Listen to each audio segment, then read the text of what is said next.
जी। यहाँ पर कहाँ लगा रहा है? ओके। ये लगा रहा है। हाँ अच्छे से चलो। ठीक है। गुड मॉर्निंग स्टूडेंट्स, मुख्यमंत्री अभ्युदय योजना में आपका स्वागत है। एनडीए सीडीएस वाली क्लास में कल हमने आपको जनरल इंट्रोडक्शन पढ़ाया था बायोलॉजी का। आज आपको थोड़ा डिस्क्रिप्शन बताते हैं सेल एंड डिवीजन का, कोशिका विभाजन का। तो सबसे पहले तो मैंने आपको बताया था कि जो सेल है that is made up of the word सेलुला। ये एक लैटिन भाषा का शब्द है, लैटिन वर्ड सेलुला से बना हुआ है। सेलुला मीन्स होता है स्मॉल कंपार्टमेंट, छोटे छोटे चैम्बर। जैसे आप देखते हैं एसी बोगी में ट्रेन बने रहते हैं, उसमें छोटे छोटे कंपार्टमेंट थे। उसको सबसे पहले रॉबर्ट हुक ने देखा, एक साइंटिस्ट है रॉबर्ट, इसने डिस्कवर किया। और जो चैम्बर देखे this just like the honeycomb structure, जो हनीकॉम्ब स्ट्रक्चर होता है उस तरह का दिखाई दिया, इसलिए इसको क्या नाम दिया? सेल नाम दिया। ठीक है। तो रॉबर्ट हुक ने खोजा था, सेलुला नाम दिया था इसको। शॉर्ट में क्या कहते हैं? स्मॉल कंपार्टमेंट कहते हैं। जो यहाँ पर किस चीज़ में खोजा था? कॉर्क में। और जो देखा था कॉर्क में वास्तव में प्लांट प्रोडक्ट होता है, ये डेड सेल थी। इसके बाद जो लिविंग सेल थी उसको सबसे पहले माइक्रोस्कोप से जिसने ऑब्जर्व किया था उसका नाम था एंटोनी वॉन ल्यूवेनहोफ। इन्होंने सबसे पहले लिविंग सेल देखी और रॉबर्ट हुक ने क्या देखी? डेड सेल्स देखी। ठीक है। लिख दीजिए यहाँ पर सेल डिवीजन में, यहाँ पर सेल पार्ट जो पढ़ रहे हैं, सेल शब्द से बना हुआ है, लैटिन वर्ड है, स्मॉल कंपार्टमेंट कहते हैं।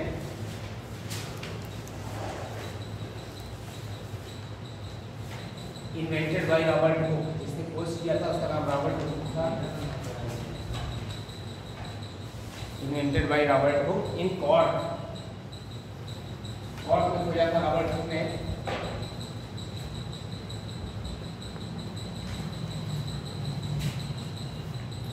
कॉर्क प्लांट प्रोडक्ट है।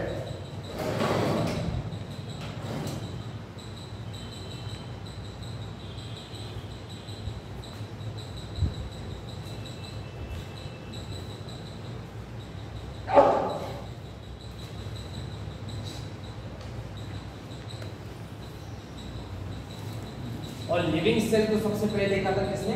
ल्यूवेनहोफ। क्या किया उन्होंने? यहाँ पर सबसे पहले लिविंग सेल देखा था।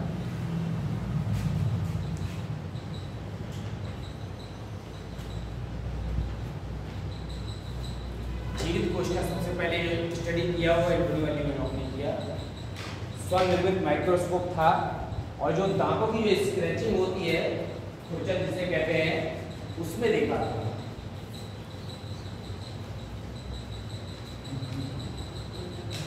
लिविंग सेल सबसे पहले एंटोनी ल्यूवेनहोफ ने।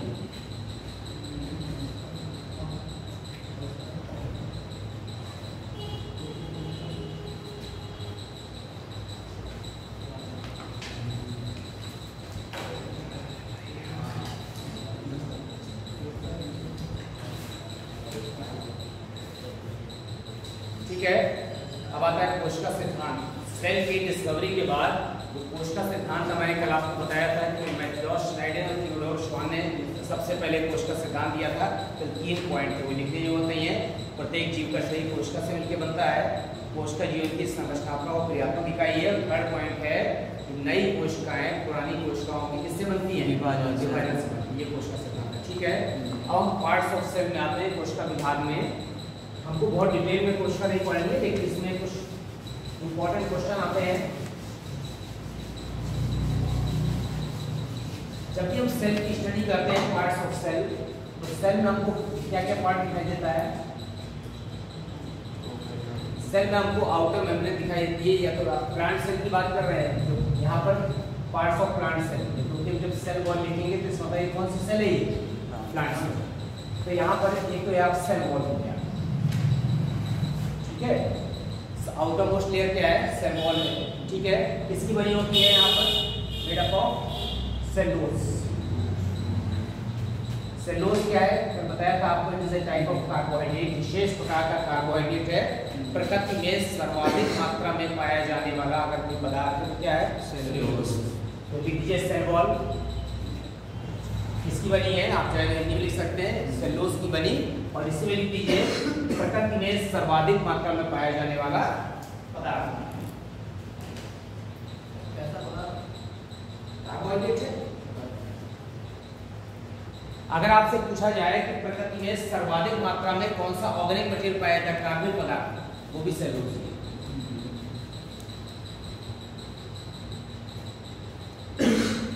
सेल वॉल जो है कोशिका क्या कहते हैं, भित्ति, मेड अप ऑफ सेलुलोज।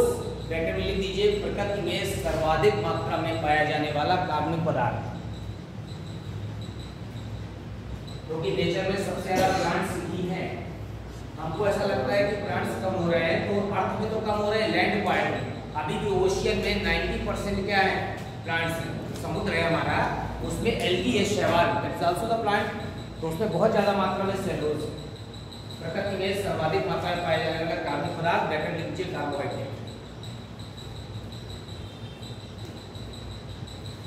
ठीक है, फिर हम आते हैं इसमें सेल मेम्ब्रेन में। आप हिंदी में लिखना चाहें हिंदी में लिख लें। हिंदी में कोशिका कला कहते हैं, सेल मेम्ब्रेन।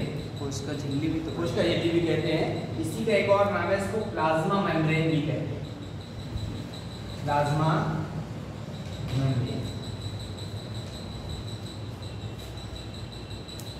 कोशिका कला, कोशिका झिल्ली, प्लाज्मा झिल्ली, सभी नाम है।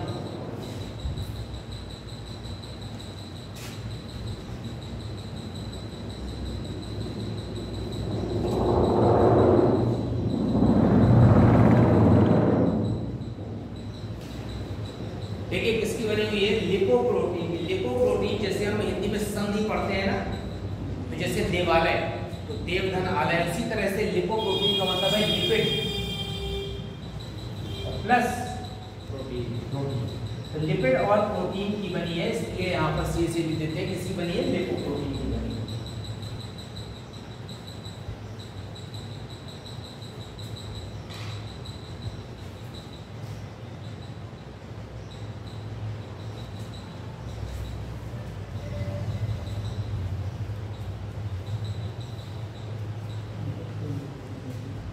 जो इन्वेंटर है इसने, या डिस्कवर्ड बाय प्लोव,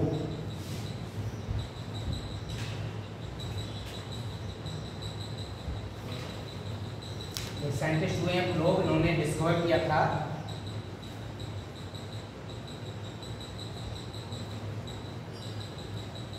बुक्स में आपको प्लोव भी मिलेगा, रॉबर्टसन भी मिलेगा, और लास्ट में एक साइंटिस्ट मिलेंगे लिखा हुआ सिंगर निकोलसन, बहुत इंपॉर्टेंट साइंटिस्ट हुए हैं। इसमें जो कोशिका कला वास्तव में अगर देखा जाए, सपोज करिए आपको ऐसी सेल दिखाई देगी, तो आउटर कोश अगर ये प्लांट सेल है,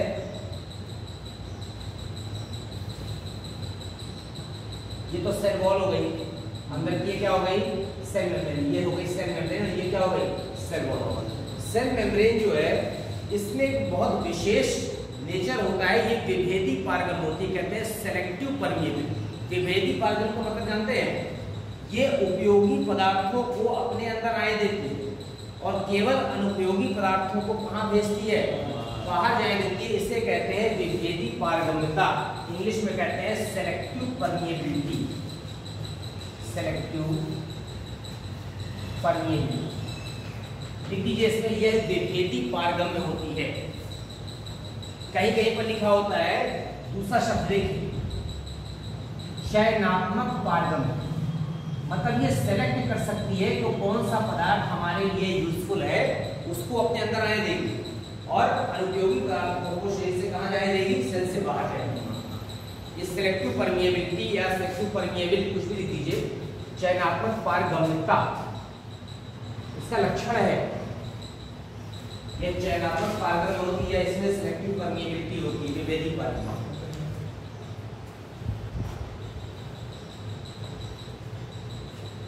आप नेचर में देखते हैं दो तरह के मटेरियल पाए जाते हैं, जैसे पॉलीथीन ले लीजिए, नॉन परमिएबल है, ना कोई पदार्थ उससे अंदर से बाहर आ पाएगा, ना बाहर से अंदर आ पाएगा। इसलिए बारिश में हम क्या करते हैं, पॉलीथीन या तिरपाल डाल देते हैं, कोई चीज भीग ना जाए।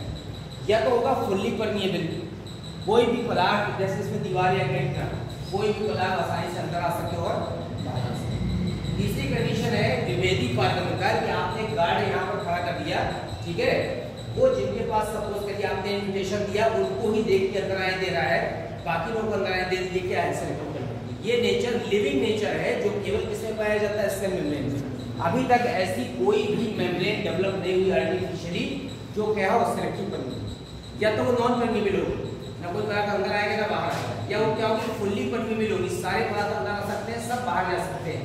लेकिन इसका जो नेचर है सेलेक्टिव परमिएबिलिटी है, इसको पता है कि हमारे बॉडी के लिए क्या यूजफुल है, वही सेल के अंदर आ पाएगा पार्ट, बाकी पार्ट कहाँ जाएंगे, बाहर जाएंगे, अनयूजफुल। ठीक है, सेमी परमिएबल शब्द पहले यूज हुआ था क्या, अर्ध पारगम्य, लेकिन सेमी परमिएबल वर्ड अच्छा नहीं है। सेलेक्टिव परमिएबल मतलब चयन कर रहा है कि कौन सा पदार्थ हमारे लिए यूजफुल। सेमी में ऐसा लगता है किसी कुछ प्रक्रिया को रोक रहा है, कुछ नहीं रोक रहा, यानी क्या कर रहा है, अनयूजफुल को रोक रहा है, अनयूजफुल को, और जो हमारे लिए यूजफुल है उसको कहाँ दे रहा है, मतलब इसलिए वर्ड है यूज हुआ सेलेक्टिव। तो दोनों हो गया, सेल वॉल हो गया, सेल मेम्ब्रेन हो गया। ठीक है, अब इसके बाद हम आते हैं किसमें, प्रोटोप्लाज्म, जीवतंत्र। आपको पता है कि सेल के अंदर जितना भी लिविंग मटेरियल है सब क्या है, जीवद्रव्य। इंग्लिश में कहते हैं प्रोटोप्लाज्म, हिंदी में कहते हैं जीवद्रव्य।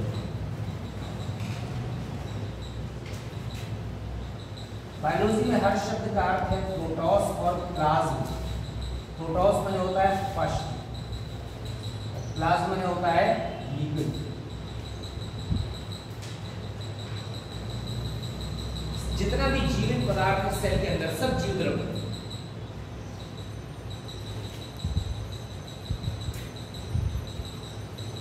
सबने पढ़ा हुआ है जीवद्रव्य खोज किसने किया था, इन्वेंटेड बाय डुजार्डिन, एक साइंटिस्ट हुए हैं, लिख दीजिए इसकी खोज डुजार्डिन ने की,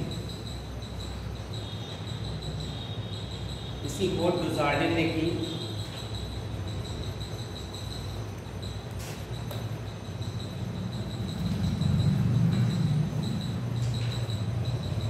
नामकरण किसने किया था, परकिंजे। ठीक है ना, खोजकर्ता डुजार्डिन है, नामकरण किसने किया, परकिंजे ने, और एक साइंटिस्ट हुए हैं हक्सले। हक्सले ने इसको कहा था ये जीवन का भौतिक आधार है, जीवन का भौतिक आधार।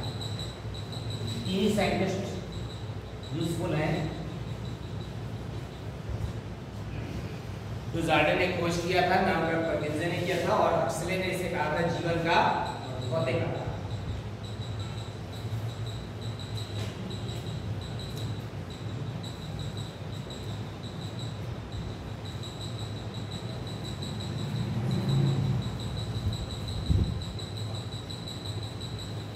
अब इसको डिफरेंशिएट कर दिया अंदर कोशिका द्रव्य में और इसमें केंद्र। ठीक है, तो कोशिका द्रव्य में जो हमारे कोशिकांग हैं हम उनकी बात कर लेते हैं। सेल ऑर्गेनल्स का एक होता है कोशिकांग। कोशिकांग का मतलब है कोशिका के अंदर जो पार्ट है, जैसे माइटोकॉन्ड्रिया, लवक, गोल्जी का एंटर, वो कोशिकांग है। ठीक है, तो अगर कोशिकांग में हम देखें यहाँ पर सेल ऑर्गेनल्स कहते हैं, तो सबसे इंपॉर्टेंट कौन सा है, कोशिकांग। सबसे इंपॉर्टेंट माइटोकॉन्ड्रिया। क्यों माइटोकॉन्ड्रिया इंपॉर्टेंट है, उसी का नाम पूछा जाता है। Mitochondria is called the power house of the cell. इस समय ऊर्जा की बहुत आवश्यकता है, देख रहे हैं रोज गर्मी हो रही है तो लाइट चली जा रही है ना, पावर हाउस से गड़बड़ हो जा रहा है। तो कोशिका के अंदर जो ऊर्जा उत्पन्न करने का कार्य है कोशिका के अंदर किसका है, माइटोकॉन्ड्रिया का है। हमारे शरीर में जो भोज्य पदार्थों का विखंडन होता है, कल हमने आपको जो समीकरण लिख के बताया ऐसा, ये ग्लूकोज का विखंडन हो रहा है ऑक्सीजन की उपस्थिति में, ये बन रहा है 6CO2 plus 6H2O plus energy जो उत्पन्न हो रही है, ये एनर्जी उत्पन्न कौन कर रहा है, माइटोकॉन्ड्रिया। तो माइटोकॉन्ड्रिया को कोशिका का ऊर्जा का कहते हैं, क्योंकि ये भोज्य पदार्थों के ऑक्सीकरण से जो ऊर्जा उत्पन्न होती है, ठीक है ना, उसमें सहायता कर रहा है और ऊर्जा को किस रूप में संचित कर रहा है। एक कंपाउंड का आपने नाम सुना होगा ATP। जैसे हमारे पास जेब में पैसे होते हैं, मनी होता है ना, तो हम कुछ भी काम कर सकते हैं, उसी तरह से एनर्जी करेंसी है ऊर्जा मुद्रा। तो बॉडी में जो एनर्जी स्टोर रहती है वो इस केमिकल फॉर्म में स्टोर रहती है, और जब हमें जरूरत होती है तो ATP की क्या होती है, डिकम्पोज होती है, और हमको क्या मिल जाती है, काम करने की ऊर्जा मिल जाती है। ठीक है, और लगातार प्लांट जो है सनलाइट से या सन की उपस्थिति में CO2 और जल की सहायता से प्रकाश संश्लेषण क्रिया द्वारा भोजन बनाते रहते हैं, तो सन की एनर्जी को या सोलर एनर्जी को किसमें कन्वर्ट कर रहे हैं? Chemical energy. वो केमिकल एनर्जी इसमें है फूड में। और फूड का जब विखंडन होता है हमारे शरीर के अंदर, कौन करता है? कोशिका के अंदर माइटोकॉन्ड्रिया। तो माइटोकॉन्ड्रिया जब ऑक्सीजन की सहायता से विखंडन करता है, तो ये ऊर्जा जो स्टोर की थी प्लांट ने सोलर एनर्जी को किसमें कन्वर्ट किया? ATP में। वो ऊर्जा अब उत्पन्न हो रही है और काम करने के लिए पूरे शरीर को एनर्जी मिले, so it is called the power house of the cell. ठीक है, तो माइटोकॉन्ड्रिया में लिख दीजिए यहाँ पर खोजकर्ता कोलिकर, इसकी खोज कोलिकर है।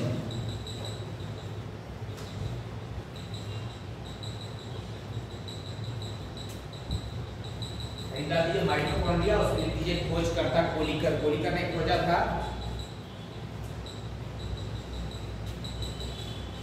और नामकरण किया था सी बेंडर। खोजकर्ता कोलिकर एवं नामकरण सी बेंडर। बहुत डिटेल में आपके कोर्स में नहीं है, आपको सिंपली पढ़ना है। अब उसमें आगे लिख दीजिए कोशिका का ऊर्जा, power house of the cell. कोशिका का ऊर्जा माइटोकॉन्ड्रिया में कैसे खोज करता है ये ऊर्जा, और नामकरण किया था सी बेंडर। ठीक है, power house of the cell या कोशिका का ऊर्जा। ठीक है, इसी तरह का उपनाम पूछा जाता है। तो कोशिका का ऊर्जा जो है, आपको पता है कि कोई पदार्थों के विखंडन से ऊर्जा उत्पन्न होती है और किस रूप में स्टोर होती है? ATP है। तो ATP का पूरा नाम लिख दीजिए, ट्राइफॉस्फेट। पता है ना सबको? अब हम आते हैं माइटोकॉन्ड्रिया के बाद एडेनोसिन ट्राइफॉस्फेट, जिसको नहीं पता मैं लिख दे रहा हूँ। ATP का पूरा नाम एडेनोसिन ट्राइफॉस्फेट। इस रूप में ऊर्जा से कहीं कहीं ADP लिखा रहता है, वो डाइफॉस्फेट है, कहीं AMP लिखा है, वो मोनोफॉस्फेट है। फॉस्फेट ऊर्जा युक्त बॉन्ड है। अगर एक जोड़ता है एडेनिन से तो एडेनोसिन मोनोफॉस्फेट AMP, दो जोड़ते हैं तो एडेनोसिन डाइफॉस्फेट ADP, और तीन जोड़ते हैं तो ट्राइफॉस्फेट जोड़ सकते हैं। ठीक है, कार्बन की संख्या कितनी होती है? चार ही जोड़ सकते हैं। उसी तरह से ATP में यहाँ पर एडेनिन में केवल तीन ही बॉन्ड जोड़ सकते हैं, एडेनोसिन मोनोफॉस्फेट, डाइफॉस्फेट और ट्राइफॉस्फेट। अब माइटोकॉन्ड्रिया के बाद हम आते हैं इसमें अंतर्द्रव्यी जालिका। एक और कोशिकांग होता है कोशिका के अंदर, अंतर्द्रव्यी जालिका। इसको इंग्लिश में कहते हैं एंडोप्लाज्मिक रेटिकुलम।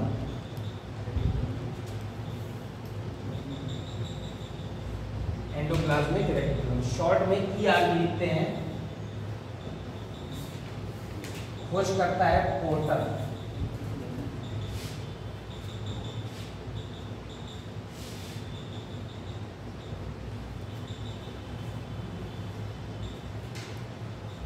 अंतर्द्रव्यी जालिका इस तरह की अगर हम कोशिका बनाते हैं तो ये केंद्रक है। केंद्रक के और कोशिका तला के बीच में इस तरह की झिल्लियों का जाल होता है। तो हमारे शरीर में जो काम हमारे अंतर कंकाल का है, जो हड्डियों का ढांचा है, उसे कंकाल कहते हैं।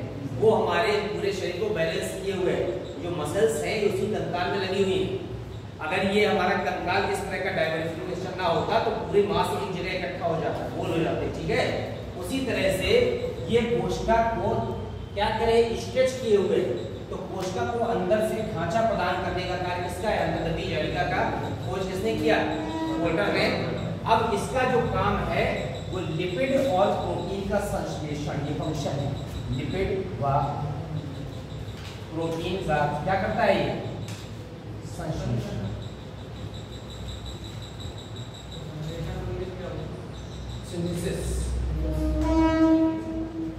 Synthesis of lipid and protein.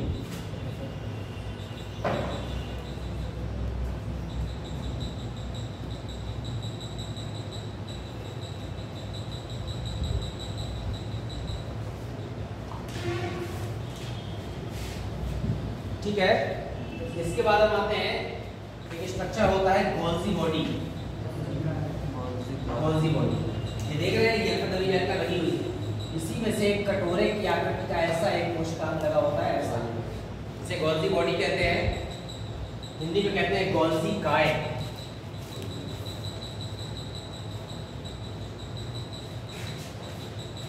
खोज करता है कैमिलो गोल्जी, इन्हीं के नाम पर गोल्जी बॉडी रखा गया।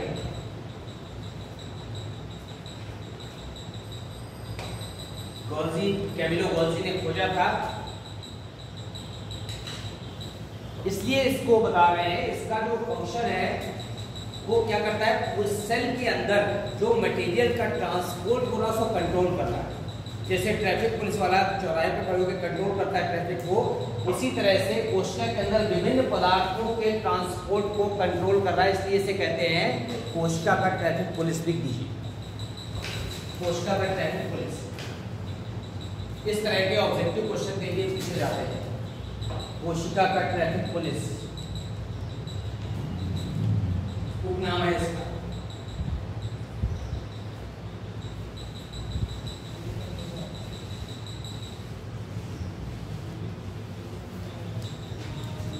ठीक है, इसके बाद एक लिख पा रहे हैं ना, इसके बाद एक क्वेश्चन आता है लाइसोसोम।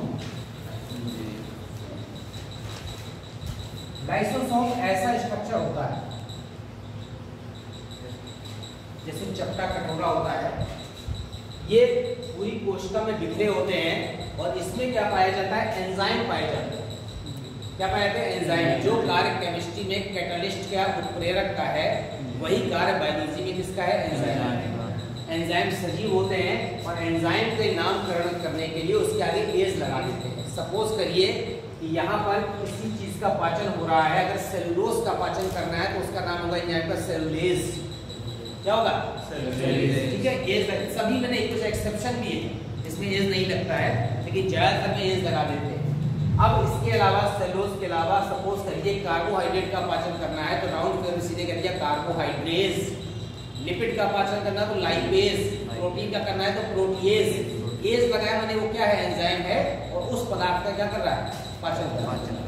तो इसमें पाचक एंजाइम होते हैं और कभी कभी ये पाचक एंजाइम इसकी झिल्ली के फट जाने से बाहर निकल आता है, इसके अंदर है यहाँ।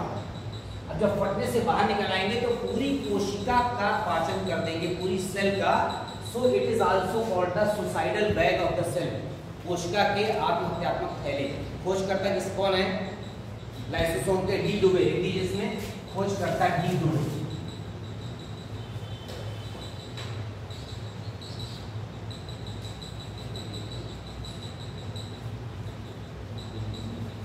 काम क्या है इसका, भोजन का पाचन करने का कार्य। लिख दीजिए डाइजेशन ऑफ फूड फंक्शन है, भोजन के पाचन का कार्य।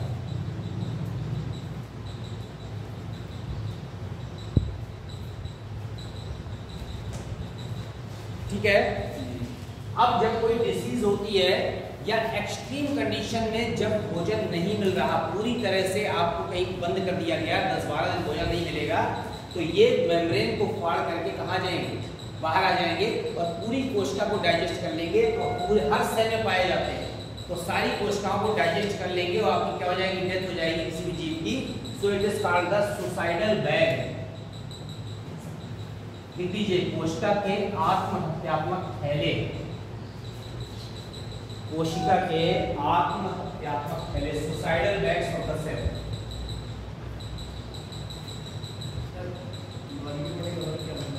Golgi body traffic police function ना, पदार्थों को क्या करना, ट्रांसपोर्ट को कंट्रोल करना, इसीलिए ट्रैफिक पुलिस कहते हैं।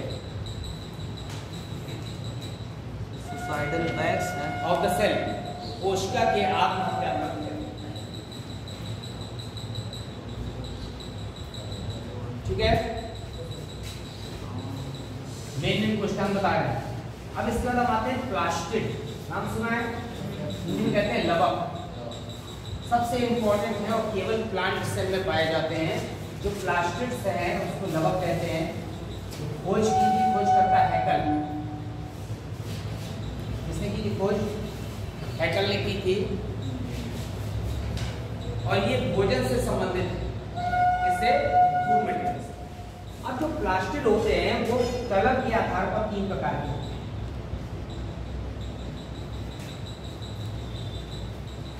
किसके आधार पर, कलर के आधार पर। आप देखिए क्लोरोप्लास्ट, अब समझ लीजिए, लिखिए नहीं, क्लोर मैंने होता है ग्रीन और प्लास्ट मैंने होता है यहाँ पर लवक।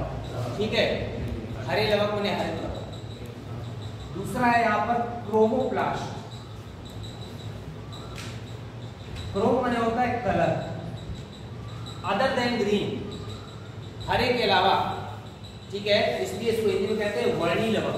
तो वर्णी में जैसे आप टमाटर देखते हैं लाल है ना, उसमें कौन सा लवक है? रेड कलर का है। ठीक है, वर्णी लवक है वो भी। मिर्च आप देख रहे हैं, शुरुआत में जब तक वो ग्रीन थी तो हरित लवक था, जैसे सनलाइट पड़ती है 2-4 दिन बाद वो ऑटोमेटिक उस वर्णी लवक में कन्वर्ट हो जाती है। ठीक है, इसी तरह से आप मैंगो में देखते हैं येलो कलर पाया जाता है। ये सब अलग अलग पिगमेंट है, ये सब मिलकर क्या बनाते हैं? वर्णी लवक। तीसरा है ल्यूकोप्लास्ट, ये एल है। ल्यूकोप्लास्ट में ल्यूकोस माने होता है कलरलेस, रंगहीन। इनको कहते हैं अवर्णी लवक, जिनमें रंग नहीं पाया जाता। फूड का स्टोरेज करते हैं, क्या करते हैं? भोजन का संग्रह, बना नहीं रहे, बनाने का काम किसका है? क्लोरोप्लास्ट का। तो आप लिखा रहता है कि हरे पौधे सूर्य प्रकाश की उपस्थिति में भोजन बनाते हैं। हरे पौधे में जो हरा रंग होता है वो होता है हरित लवक के कारण। हरित लवक में जो हरा रंग होता है वो किसके कारण होता है? क्लोरोफिल के कारण। तो आप नाम देखिए क्लोरो, तो क्लोर माने ग्रीन है और फिल माने होता है लीफ। पत्ती में जो हरा रंग प्रदान कर रहा है उसे कहते हैं पर्णहरित। ठीक है, इंग्लिश में कहते हैं क्लोरोफिल। क्लोरोफिल जिसमें पाया जाता है वो क्लोरोप्लास्ट। क्लोरोप्लास्ट से पाया जाता है? प्लांट से पाया जाता है। तो 3 तरह के लवक हैं, हरित लवक, वर्णी लवक और अवर्णी। नाम लिख दीजिए।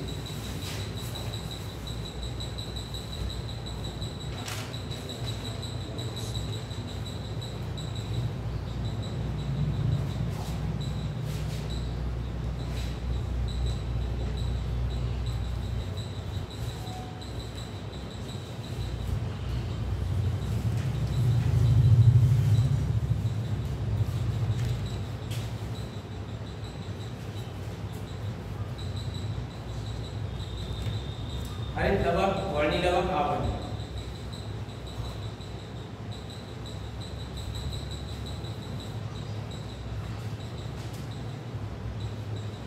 लवक से कुछ क्वेश्चन आते हैं।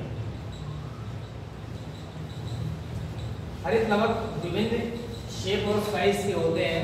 ठीक है, सामान्य रूप से गोल या अंडाकार मेन स्ट्रक्चर होता है, दोहरी झिल्ली से घिरे होते हैं। ये भी कोई बहुत इंपॉर्टेंट पार्ट नहीं है, लेकिन अगर हमने हरित लवक का स्ट्रक्चर ऐसा बनाया तो डबल लेयर्ड होता है ये। इसके अंदर यहाँ पर इस सिक्कों के ढेर की तरह की रचनाएं होती हैं, जैसी मेम्ब्रेन होती है, झिल्लियाँ जो एक के ऊपर एक ऐसे इकट्ठा होती है, जैसे पॉइंट्स होते हैं, सिक्के एक के ऊपर एक रखती है। ये तो जो ढेर बन जाता है ये सब क्या है? मेम्ब्रेन्स है, सेल मेम्ब्रेन। तो ये जो इनका ढेर है ये दिस इज कॉल्ड ग्रेनम। यहाँ तक आ रहा है उसमें, इसे कहते हैं ग्रेनम। ढेर समझे? ग्रेनम में जो अलग अलग मेम्ब्रेन है इसको कहते हैं थाइलेक्वाइड। और थाइलेक्वाइड के अंदर बहुत सारे क्या होते हैं? Chlorophyll molecule. और क्लोरोफिल मॉलिक्यूल ही सूर्य प्रकाश को एब्जॉर्ब करके केमिकल एनर्जी के रूप में क्या करते हैं? स्टोर करते हैं। सोलर एनर्जी कन्वर्ट होती है किसमें? केमिकल एनर्जी में, दैट इज द फोटोसिंथेसिस। तो प्रकाश संश्लेषण क्या है? सौर ऊर्जा को कैसे बनना? रासायनिक ऊर्जा बनना प्रकाश संश्लेषण है। तो क्लोरोप्लास्ट जो है हरित लवक वो डबल लेयर से घिरा होता है।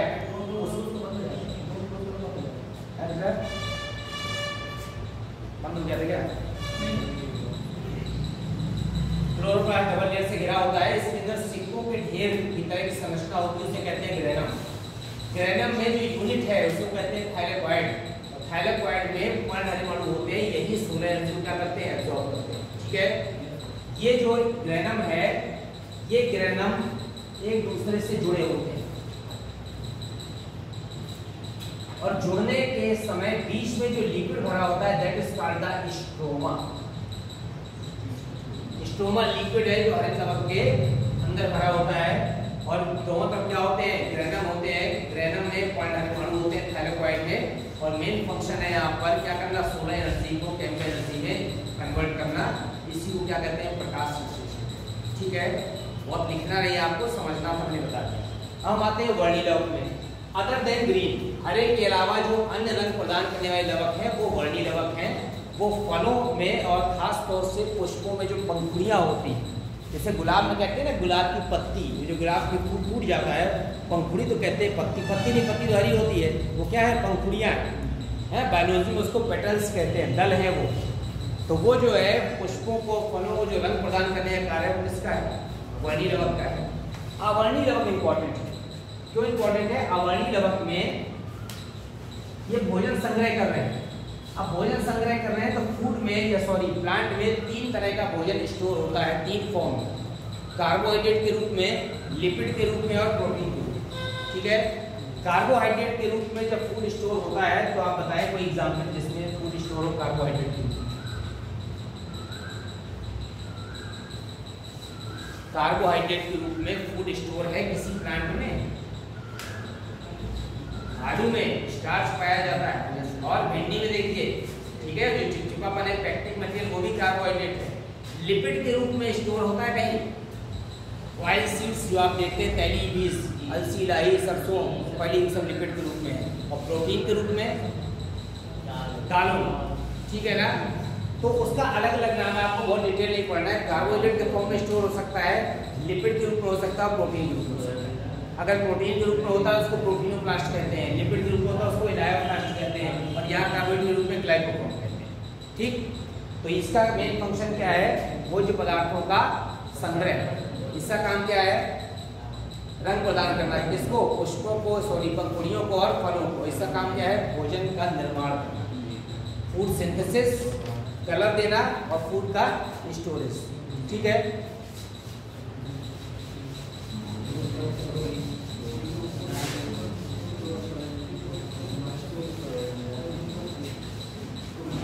अब हम आते हैं किसमें, न्यूक्लियस पार्ट।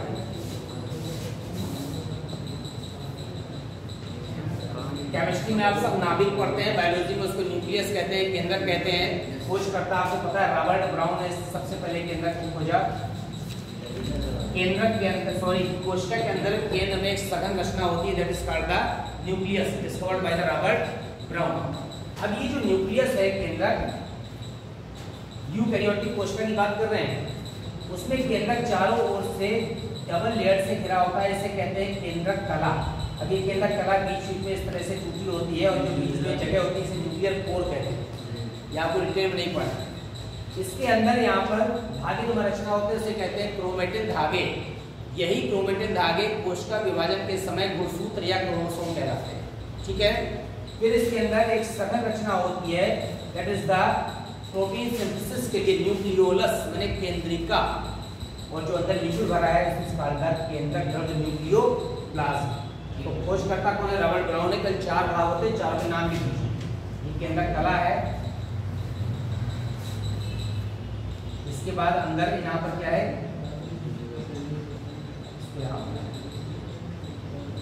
केंद्रिका,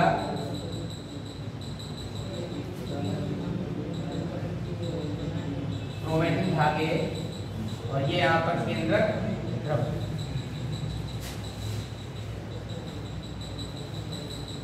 चार पार्ट है, केंद्रक कला, केंद्रिका, केंद्रक द्रव्य, क्रोमेटिन धागे।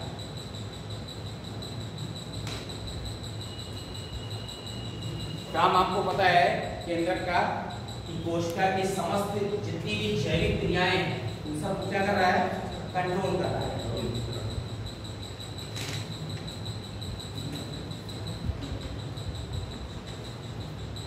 अब इसमें ये महत्वपूर्ण नहीं है, महत्वपूर्ण पार्ट है इसके अंदर क्रोमेटिन धागे, जो आपको डिटेल में पढ़ना है। ठीक है, क्रोमेटिन धागे यहाँ पर ये धागे में रचना है, जैसे ही कोशिका डिवाइड करती है, विभाजन करती है, उस समय ये जो क्रोमेटिन धागे हैं इसको इरेज करते हैं। उस समय जो क्रोमेटिन धागे हैं वो स्पष्ट रचनाओं में बदल जाते हैं, that is called the chromosome. Hindi में कहते हैं गुणसूत्र। तो आप देखिए यहाँ पर बायोलॉजी का हर शब्द का अर्थ, क्रोम माने कलर और सोम माने स्ट्रक्चर। जो रंगीन संरचना या सघन संरचना दिखाई दे रही है केंद्रक के अंदर, that is at the time of cell division, कोशिका विभाजन के समय, that is called the chromosome. तो जो गुणसूत्र है उसकी जो खोज की थी, किसने की थी, वाल्डियर एक साइंटिस्ट हुए हैं, वो उन्होंने डिस्कवर किया। ये है वाल्डियर खोज कर, अभी लिखिए नहीं, देख समझ लीजिए। ये जो गुणसूत्र है ये क्रोमोसोम दो अर्ध भागों से मिलकर बनता है, दो हाफ पार्ट से, ठीक है। जैसे यहाँ 120 से चिन्ह लगा दें, ये दोनों पार्ट कहलाते हैं यहाँ पर अर्ध गुणसूत्र या क्रोमैटिड्स। एक गुणसूत्र में दो अर्ध गुणसूत्र, और ये दोनों जिस स्थान से जुड़े होते हैं that is called the centromere. Hindi में कहते हैं यहाँ पर गुणसूत्र बिंदु। क्या कहते हैं? गुणसूत्र बिंदु। अब ये गुणसूत्र बिंदु की पोजीशन बदलती रहती है। अगर ये पोजीशन यहाँ पर आ गई तो एक पार्ट बहुत लंबा हो गया, एक पार्ट बहुत छोटा हो गया, ठीक है। अब इसमें कहाँ है? ये बीच में, बीच में है तो इसे मध्य केंद्री कहते हैं, समझ लीजिए, दिखना नहीं। अगर यहाँ पर एक पार्ट बहुत बड़ा एक पार्ट बहुत छोटा है तो इसे एक्ट्रोसेंट्रिक कहते हैं, अग्र बिंदु। मैंने सेंट्रोमियर कहाँ है? टॉप पर पहुंच। अगर ये पार्ट ऐसा है, एक पार्ट थोड़ा छोटा एक पार्ट थोड़ा बड़ा है तो इसे उपमध्य केंद्री कहते हैं, और अगर सेंट्रोमियर नहीं है तो उसे एसेंट्रिक कहते हैं। कुल मिलाकर ये जो क्रोमोसोम है गुणसूत्र, इसकी जो आकृति है वो डिपेंड करती है गुणसूत्र बिंदु की स्थिति क्या है, और उसी के हिसाब से गुणसूत्र जो है, जैसे मान लीजिए ये वाला है, इसमें ठीक बीच में है तो ये वाला आगे, और ये वाला देखिए इसमें एक पार्ट थोड़ा छोटा है तो इसको ऐसे एल शेप में उपयोग हो सकता है। ये वाला हमेशा इस शेप में होता है, ये शेप, तो ये कहाँ पर? गुणसूत्र बिंदु बीच में। तो गुणसूत्र बिंदु की जो पोजीशन होती है उससे क्रोमोसोम की जो साइज है, सॉरी साइज नहीं, शेप क्या होता है? चेंज होता है। अब क्रोमोसोम के बाद आपको ये समझना है कि क्रोमोसोम कितनी तरह के होते हैं। मनुष्य के प्रत्येक कोशिका में, पर सेल में 23 पेयर क्रोमोसोम होते हैं। कितने? 23 जोड़े क्यों कहते हैं? हम 46 कहते हैं, कुछ बिगड़ जाएगा क्या? 23 पेयर का मतलब 46 तो होता है, तो हम 23 पेयर क्यों कहते हैं? दो पार्ट होते हैं, दो पार्ट होते हैं, दो पार्ट का 23 पेयर लिखा है। क्योंकि 23 मादा के आते हैं और 23 में तक पेयर इसलिए कहते हैं क्योंकि हर एक जोड़ी एक बिल्कुल एक आकृति का है। सपोज करिए कि अगर एक क्रोमोसोम इस तरह का है तो एक इस तरह का और होगा, ठीक है। एक अगर इस शेप का है तो एक इस शेप का और होगा, इसीलिए पेयर कहते हैं। 23 जोड़े का मतलब है कि अलग अलग आकृतियों के हैं, लेकिन हर आकृति जोड़े में है, कम से कम दो एक जैसे हैं, इसीलिए इसे कहते हैं 23 पेयर ऑफ क्रोमोसोम, 23 जोड़ी। तो अगर इन क्रोमोसोम का ग्राफिकल रिप्रेजेंटेशन किया जाता है तो चार्ट में बनकर आ जाते हैं, माइक्रोस्कोप में दिखाई देता है, कंप्यूटर में, उसे कहते हैं इडियोग्राम। तो सपोज करिए कि अगर पता लगाना है कि मनुष्य में किसी तरह की विकृति बच्चे में आगे आने वाली है तो एक टेक्निक होती है एम्ब्रियोसेंटेसिस। उसमें मदर के शरीर के अंदर से, प्रेग्नेंट मदर के शरीर के अंदर से जो भ्रूण है डेवलप हो रहा है उससे थोड़ा सा लिक्विड निकाल लेते हैं इंजेक्शन से, और इस लिक्विड को कल्चर करते हैं। कल्चर का मतलब उसको रख देते हैं तो वो उसमें सेल बन जाते हैं। सेल के अंदर क्रोमोसोम की स्टडी करते हैं तो सारे क्रोमोसोम यहाँ पर सीक्वेंस में दिखाई पड़ते हैं। अगर क्रोमोसोम, हर क्रोमोसोम का सीक्वेंस वैज्ञानिकों को पता है कि जो 23 जोड़े हैं उसमें पहली जोड़ी इस तरह का होता है, दूसरा इस तरह का होता है, तीसरी जोड़ी सपोज करिए यहाँ पर जे शेप की होती है, उनको सबका सीक्वेंस पता है। ये जो 23 पेयर जब अरेंज हो जाते हैं तो वो अपने कंप्यूटर से टैली करते हैं। अगर इसमें से कोई भी क्रोमोसोम डिफेक्टेड होगा, इसका मतलब है कि वो जो फीचर्स डेवलप हो रहा है जिसमें शिशु में, उसने कोई ना कोई इनबॉर्न डिसीज डेवलप होगी, जन्मजात विकृति, ठीक है। सपोज करिए कि ये सेकंड नंबर का क्रोमोसोम है, दूसरी जोड़ी का क्रोमोसोम का अगर एक पार्ट छोटा है, जो भ्रूण से लिक्विड निकाला गया है उसको कल्चर करने पर, और वैज्ञानिकों को पता है कि सेकंड नंबर का क्रोमोसोम हमारे आई कलर के लिए रिस्पॉन्सिबल है, इसका मतलब है कि वो जो बच्चा पैदा होगा उसके आई कलर में क्या होगी? प्रॉब्लम होगी। तो जन्म से पहले उसकी डिसीज के बारे में, उसकी विकृति के बारे में पता लगाकर उसको सुधारने का प्रयास किया जाता है। इसीलिए यहाँ पर क्रोमोसोम का जो सेट बनाते हैं उसे कहते हैं इडियोग्राम, विचित्र आलेख। तो इडियोग्राम यहाँ पर क्रोमोसोम को सीक्वेंस देखने का एक तरीका है कि आगे जो बच्चा पैदा होने वाला है उस बच्चे में कोई इनबॉर्न कैरेक्टर डेवलप नहीं हो रहा है। अगर कोई इनबॉर्न डिफेक्ट डेवलप हो रहा है उसको ठीक किया जा सकता है तो कर देते हैं, और नहीं ठीक है तो उसको अवॉइड कर देते हैं, ताकि समाज में विकलांग बच्चे पैदा ना हो, ठीक है। तो बच्चों में जन्मजात विकलांगता को रोकने के यहाँ पर वीडियोग्राम बनाकर चेक किया जाता है और इसके द्वारा आप पता लगा सकते हैं क्रोमोसोम सेट से कि बच्चे में कौन सी विकृति आने वाली है।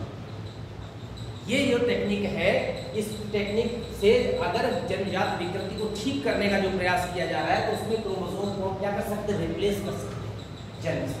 तो शुरुआत में एक सेल होती है, जिस समय यहाँ पर शुक्राणु और अंडाणु का संयोजन होता है तो एक सेल होती है, उसको कहते हैं जाइगोट। नाम सुना होगा युग्मन सेल।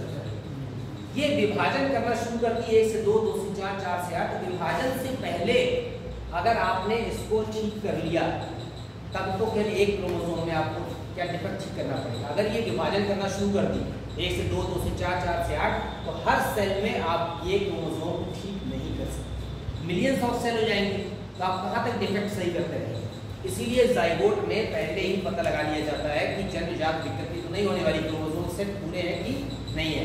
अगर कोई क्रोमोसोम कम या ज़्यादा है तो उस दशा को कहते हैं सिंड्रोम। सिंड्रोम जो होता है वो कोई रोग नहीं है। हर 2-4-5 हजार बच्चों में एक आध बच्चा ऐसा पैदा होता है जिसमें क्रोमोसोम संख्या कम या ज़्यादा होती है। कम या ज़्यादा होती है, उस बच्चे के सिम्टम आपको 2-4 महीने के अंदर ही पता चलने लगते हैं। उसकी जो आंखें होती हैं वो हल्की तिरछी होती है, जो पलकें होती हैं कि पूरी बंद होती है, ठीक है। मेंटल IQ डेवलपमेंट तो थोड़ी बाद में पता चलेगा, वो 3-4 साल का हो जाएगा। उंगलियां बहुत छोटी छोटी होती है, चेहरा एबनॉर्मल होता है और जो जनन अंग है वो विकसित नहीं होते। जन्म के बाद बड़े होने पर भी या तो मेल में डेवलप हो गए या फीमेल कैरेक्टर डेवलप नहीं होता है। उस दशा को क्या कहते हैं, सिंड्रोम। तो क्रोमोसोम की जो संख्या है वो 23 पेयर होनी चाहिए और सारे क्रोमोसोम का जो सेट है वो एकदम सीक्वेंस में होना चाहिए। 2 तरह के क्रोमोसोम होते हैं 20 पेयर। इसको सामान्य रूप से ऐसे लिख देते हैं 2n। n का मतलब 23 और 2 का मतलब है पेयर। तो 2 तरह के क्रोमोसोम होते हैं। एक होते हैं ऑटोसोम। प्रत्येक व्यक्ति में, मनुष्य की बात कर रहे हैं, प्रत्येक व्यक्ति में जो शुरुआत के 22 पेयर है, शुरुआत में वो क्रोमोसोम सभी में एक जैसे होंगे, हर जीवों में। जैसे मनुष्य, जितने मनुष्य सब में एक जैसे होंगे, that is called the autosome. और ये जो ऑटोसोम है ये शारीरिक लक्षणों का निर्धारण करते हैं, लंबाई का, चौड़ाई का, हाथ पैर के साइज का, ये सब शारीरिक लक्षण है। और जो 23rd पेयर है उसे कहते हैं हेटेरोसोम। 23 नहीं, 23वां, 23rd, समझ गए, लास्ट का एक, ये 23rd पेयर। और इसी को सेक्स क्रोमोसोम भी कहते हैं। ये डिसाइड करता है कि जो शिशु है वो मेल होगा कि फीमेल होगा। और यहाँ पर XX का रिप्रेजेंटेशन फीमेल का होता है और XY किसका होता है, ये फीमेल का सिंबल है। तो ये किसका सिंबल है, मेल का सिंबल है। मेल में XY क्रोमोसोम होते हैं, कौन सा, लास्टवां, 23वां। और यहाँ पर क्या होता है, XX। तो बस इसको लिखा बना 23 पेयर पर सेल होते हैं प्रत्येक कोशिका में। अब इनन्यूमरेबल सेल्स होती है असंख्य कोशिकाएं।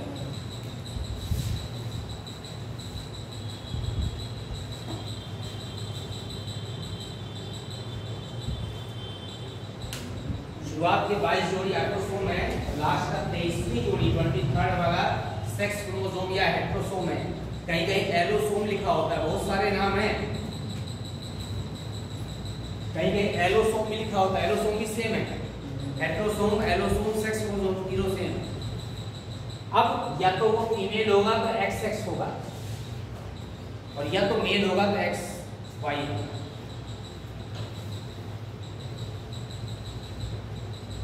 अब जब कंप्यूटर में देखेंगे तो कहीं वहां XY लिखा नहीं रहता है। आपको पहचानना है X वाले का शेप और साइज अलग तरह का होता है, Y का अलग तरह का होता है। उसको देख के साइंटिस्ट देख के वीडियोग्राम में पता लगा लेते हैं जो फीटस या फीमेल या सॉरी भ्रूण जो उत्पन्न होने वाला है शिशु वो मेल है या फीमेल। इसी को लिखा रहता है बड़े बड़े हॉस्पिटलों में कि यहाँ पर भ्रूण के लिंग की जांच नहीं होती है। ये वीडियोग्राम से पता लगाए थे, थोड़ा सा लिंक निकाल करके फिर से कंप्यूटर में चेक कर लेते हैं क्रोमोसोम सेट से कि वो यहाँ पर लास्ट का जो क्रोमोसोम है वो XX है या XY है। अगर XY है तो वो मेल है, अगर X है तो फीमेल। तो मेल और फीमेल चाइल्ड के उत्पन्न होने के लिए अभी आगे आपको बताएंगे सेक्स डिटर्मिनेशन एक टॉपिक है, लिंग निर्धारण। कि लिंग निर्धारण के लिए मुख्य रूप से पुरुष उत्तरदायी है, ना कि स्त्री। समझ रहे हैं। और ये जो मेल और फीमेल जो शिशु उत्पन्न हो रहा है, इसके लिए कोई बाबा जी की जड़ी बूटी काम नहीं करती है। जैसे जगह जगह बैठे जाते हैं ना दुकान खोले कि वो बाबा जी जो है वो दवा देते हैं और ये दवा देते हैं, ठीक है, और वो झाड़ फूक करते हैं। तो लड़के की वजह से गाँव में लोग बहुत परेशान रहते हैं। तो वहाँ पे बाबा जी बैठते हैं, वो दवा देते हैं जो है, बाबा जी को पता है कि बेटा या तो क्रॉस उछालोगे या तो मेल होगा या फीमेल, लड़का या लड़की होगा ना, कोई 10 तरह के ऑप्शन तो है नहीं। तो अगर 100 लोगों को दवा दिया एक महीने में और 100 में से 30-40 का लड़का हो गया तो बाबा जी महान हो गया बाबा जी। जिसके नहीं हुआ तो दवा में तुमने कोई गड़बड़ी कर दी होगी, ठीक है ना। रेगुलर खाना थी दवा, इसलिए एक दिन चूक गए होगे खाने में, तो दूसरा आदमी सोचेगा हाँ लगता है सही है। अब आप देखिए सबसे इंपॉर्टेंट टॉपिक है सेक्स डिटर्मिनेशन, लिंग निर्धारण। साइंस जो पढ़ाई जाती है वो इसलिए पढ़ाई जाती है कि उसका आप अपने दैनिक जीवन में उपयोग करें, ना कि यहाँ से कल कहानी की तरह सुने और उसको बंद करके रख दें। जब आपके सामने समस्या आए तो आप वहाँ बाबा जी के द्वारे खड़े हो जाए कि बाबा जी लड़का नहीं हो रहा है, तो बाबा जी का वहाँ ब्रह्मा जी थोड़ी है कि वहीं से ऊपर से ऐसे आशीर्वाद दे देंगे तो लड़का ही पैदा हो जाएगा। यहाँ पर जो सेक्स क्रोमोसोम में टोटल देखिए आप 23 पेयर ऑफ क्रोमोसोम है मनुष्य, ठीक है। टॉपिक है लिंग निर्धारण, सेक्स डिटर्मिनेशन। अब इसको 2n लिख देते हैं। 2n में आपको पता है यहाँ पर कि 22 पेयर क्या है, ऑटोसोम है 22 पेयर, और लास्ट का जो 23rd पेयर है 1 पेयर लिख दे रहे हैं। 1 पेयर बने कौन सा 23rd। ये वाला कैसा था सेक्स क्रोमोसोम, ये आप लिख चुके हैं। अब सेक्स क्रोमोसोम में 2 कंडीशन है, या तो XX होगा तो फीमेल, या तो XY होगा तो मेल। ठीक, इतना सबको पता है। अब क्या होता है कि जो मेल होता है यहाँ पर ऐसे ये मेल है। मेल में मुख्य जनन अंग होता है वृषण। क्या होता है वृषण, टेस्टिस। ये जाए वृषण में जिस क्रिया द्वारा नर युग्मक बनते हैं उसको कहते हैं शुक्राणु जनन, इंग्लिश में कहते हैं स्पर्मेटोजेनेसिस। तो नर के वृषण में एक क्रिया होती है उसको कहते हैं शुक्राणु जनन। शुक्राणु जनन द्वारा स्पर्म का निर्माण होता है। स्पर्म माने शुक्राणु, ठीक है। 2 तरह के शुक्राणु बनते हैं, 50% बनेंगे X और 50% कैसे बनेंगे Y। क्यों? क्योंकि यहाँ पर X भी है और Y। अब जो स्त्री होती है फीमेल, उसका सिंबल ऐसे है, उसमें मुख्य जनन अंग है अंडाशय, ओवरी। ओवरी में जो क्रिया होती है उसे कहते हैं अंडाणुजनन, ठीक है। अंडाणुजनन में केवल एक ही प्रकार के अंडाणु बनते हैं, X प्रकार के। क्यों? 2 बार X लिखने से कोई फायदा नहीं है, दोनों X है ना सेम। तो X के बन रहे हैं अंडाणु 100%। तो ये क्या बन रहे थे यहाँ पर, ये बन रहे थे स्पर्म, स्पर्म माने शुक्राणु। ये क्या बन रहे थे ओवम, ओवम माने अंडाणु। अंडाणु और अंडा एक ही चीज है, ओवम और एग, समझ रहे हैं, अलग अलग नहीं है, एक ही चीज। अब आप देखिए हमेशा नर और मादा युग्मक जो होते हैं वो आपस में फ्यूज करते हैं, संयोजन करते हैं। अगर ये X वाला शुक्राणु इस X वाले अंडाणु से संयोजन करेगा तो आप देख रहे हैं फीमेल चाइल्ड उत्पन्न होगा, ठीक है। और अगर ये Y वाला शुक्राणु इस अंडाणु से संयोजन करेगा तो XY मतलब कौन सा चाइल्ड होगा। ये दोनों स्पर्म 50-50% बनते हैं और अंडाणु हमेशा X प्रकार के बनते हैं। अब ये डिपेंड करता है कि जन्म के समय X वाला शुक्राणु जल्दी अंडाणु तक पहुंचता है कि Y। एक ही शुक्राणु पहुंचता है, मिलियंस ऑफ स्पर्म में केवल एक ही फ्लोट करके कहां तक पहुंचता है अंडाणु। ये अंडाणु है फीमेल की बॉडी के अंदर। तो ये फीमेल की बॉडी के अंदर यहाँ पर ऐसे ओवरी लगी होती है। अब ओवरी लगी है यहाँ से, तो इस वाले पार्ट से स्पर्म यहाँ से पहुंचता है, या तो इस वाले ओवरी तक या इसमें। तो जो ओवम आ रहा है उस ओवम तक शुक्राणु X वाला पहले पहुंचेगा या Y वाला, जो भी पहुंचेगा। अगर X वाला पहुंच गया तो फीमेल में हमेशा अंडाणु X प्रकार का होता है तो फीमेल चाहिए, और अगर Y वाला पहुंच गया तो मेल चाहिए। सामान्यतः ये देखा गया है कि Y वाले स्पर्म की स्पीड हल्की कम होती है, स्लाइटली लो होती है, किसके कंपैरिजन में X। इसीलिए जो एवरेज देखा जाता है तो 51% क्या उत्पन्न होती है फीमेल चाइल्ड। ये आंकलन है, कोई फिक्स नहीं है। और 49% क्या उत्पन्न होते हैं, मेल चाइल्ड। तो फीमेल चाइल्ड के उत्पन्न होने की संभावना ज्यादा रहती है, लेकिन दो में से एक ही उत्पन्न होना है, ठीक है। ये किसी दवा से कोई चेंज नहीं हो सकता कि आपको बताया कि किसी डॉक्टर ने आपको दवा दे दी कि लो इस बार लड़का ही होगा तो लड़का ही होगा, ये स्पर्म पर डिपेंड करेगा। फीमेल में हमेशा एक्स क्रोमोसोम होता है। अब डिपेंड करता है कि पुरुष का एक्स वाला स्पर्म पहुंच रहा है कि वाई वाला। इसका मतलब है कि भावी पीढ़ी में या अगली पीढ़ी में जो मेल और फीमेल उत्पन्न होना है उसके लिए पुरुष का शुक्राणु रिस्पॉन्सिबल है, पुरुष उत्तरदायी है, ना कि स्त्री। स्त्री में अंडाणु को हमेशा एक्स प्रकार का ही होता है। तो ये सेक्स डिटर्मिनेशन में सबसे इंपॉर्टेंट पार्ट यही है कि स्पर्म की प्रकृति डिपेंड करती है कि कौन सा स्पर्म तेजी से ओवम तक पहुंच जाएगा, और एक ही स्पर्म पहुंचेगा और क्या हो जाएगा, यहाँ युग्मनस बन जाएगा, और युग्मनस जो है लगातार डिवीजन करेगा और क्या बन जाएगा, शिशु। जब तक उसका जन्म नहीं हो उसको भ्रूण कहते हैं, फीटस। जन्म के बाद क्या कहते हैं, ठीक है। अब डिपेंड करता है इसमें कि जन्म के बाद ट्विंस उत्पन्न हो सकते हैं। जुड़वा भी कई इस पर क्वेश्चन आता है कि ट्विंस क्या है, ये आपको समझ में आ गया, मैं इसको रेज नहीं कर रहा हूँ। अब देखिए जुड़वा का मतलब है एक साथ दो शिशु उत्पन्न हो, तो उसे ट्विंस कहते हैं। अब जो ट्विंस की कंडीशन है, अगर ये जो है हमेशा एक अंडाणु एक शुक्राणु से संयोजन करता है, तो सपोज करिए कि ये ओवम है, ओवम का साइज अंडाणु का या अंडे का स्पर्म की तुलना में बहुत बड़ा होता है, ठीक है। शुक्राणु की तुलना में अंडाणु का साइज बड़ा होता है। सबसे बड़ा हेड आपको पता है ऑस्ट्रिच का होता है। ह्यूमन बींग्स में भी, मनुष्यों में भी अंडाणु का साइज शुक्राणु की तुलना में 10 से 15 गुना बड़ा होता है। ये स्पर्म यहाँ पर बहुत सारे आ जाते हैं, कैरेक्टर। अब इसमें कोई भी एक स्पर्म अंदर जाएगा, जब स्पर्म अंदर जाएगा, ये सब स्पर्म है, तो यहाँ पर क्या हो जाएगा, ऐसे लिख सकते हैं इसको मेल गैमीट। अगर आपको स्पर्म नहीं क्या लिख सकते हैं, मेल माने नर युग्मक plus female.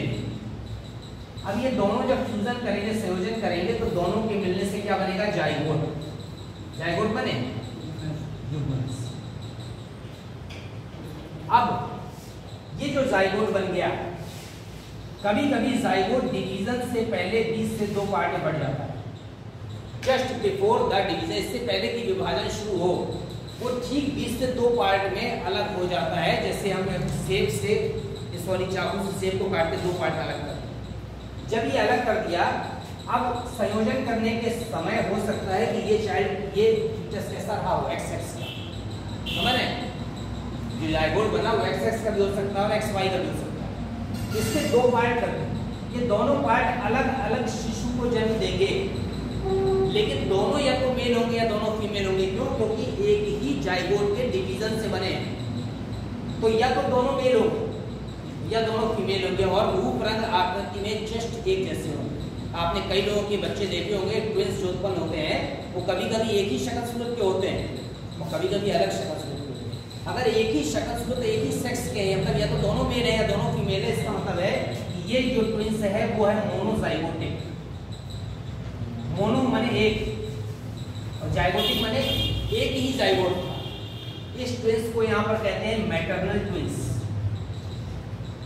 Maternal twins Hindi में कहते हैं मातृ यमज। जो मातृ यमज होता है वो हमेशा रूप रंग आकृति में एक जैसे होते हैं, सेक्स में भी एक ही जैसे होते हैं, तो दोनों मेल या दोनों फीमेल, और एक ही युग्मनस के विभाजन से बने, ठीक है। दूसरी तरह का जो ट्विंस है, कभी कभी 2 ओवम अलग अलग, 2 ओवरी होती हैं फीमेल में, एक लेफ्ट एक राइट। कभी कभी दोनों ओवरी में जो अंडाणु बनता है, दोनों अंडाणु अलग अलग शुक्राणु से संयोजन कर जाते हैं। तो जाइगोट कितने बनते हैं? 2। अब 2 जाइगोट बने, मे बी पॉसिबल कि दोनों फीमेल हो, ठीक है। मे बी पॉसिबल दोनों क्या हो, मेल हो। मे बी पॉसिबल कि एक मेल है और एक फीमेल है।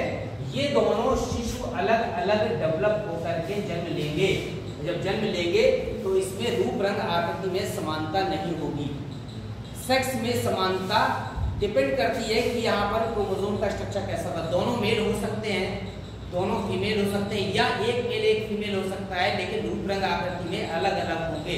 इस तरह का जो ट्विंस होता है वो कहलाता है यहाँ पर, ये मोनोजाइगोटिक है, वहां पर क्या है, डाइजाइगोटिक। डाइजाइगोटिक एक और नाम लिख सकते हैं डाइजाइगोटिक, इसको कहते हैं फ्रैटर्नल ट्विंस, पितृयमज कहते हैं। और ये रूप रंग आकृति में कभी भी एक जैसे नहीं होते। सेक्स में भी सेम हो सकता है या क्या हो सकता है, अलग हो सकता है। जो सबसे इंपॉर्टेंट तीसरा ट्विन है वो ये वाला ट्विन मोनोजाइगोटिक एक है। जैसे आप कभी अमरूद खरीदते हैं, चिड़िया में खड़े होकर खाते हैं, तो वो अमरूद को ऐसे काट देता है चारों तरफ से, लेकिन नीचे से वो जुड़ा रहता है, गिर न जाए इसलिए पीस नीचे से क्या रहता है, जुड़ा रहता है।